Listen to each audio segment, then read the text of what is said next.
पंतप्रधान नरेंद्र मोदी भारतीय राजकारणात मोठे बदल करण्याच्या विचारात आहेत। राजकारणात तरुणांनी यावं आणि ते सुद्धा राजकीय पार्श्वभूमी नसलेल्या तरुणांना संधी देण्यात यावी याचा विचार पंतप्रधान करतायत। एका कार्यक्रमात या संदर्भात बोलताना त्यांनी देशभरातून 1 लाख तरुणांना राजकारणात आणणार असल्याचं म्हटलंय।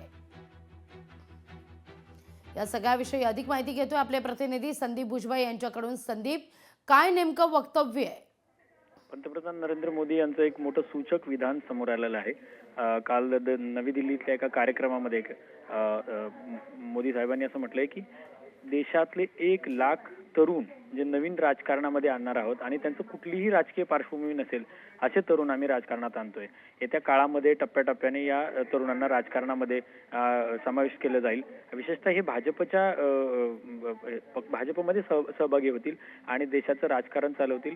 येत्या काळामध्ये देशामध्ये सगळीकडे तरुणांची संख्या आणि भारत हा तरुणांचा देश म्हणून जगभरात प्रसिद्ध आहे। तर या तरुणाईला कुठेतरी राजकारणामध्ये आणणं आणि राजकीय परिभाषा किंवा सर्व ह्या गोष्टी ज्या आहेत त्या प्रशिक्षित करणं या दृष्टीने हे भाजपचं आणि नरेंद्र मोदींचं पाऊल आहे असं म्हणावं लागेल।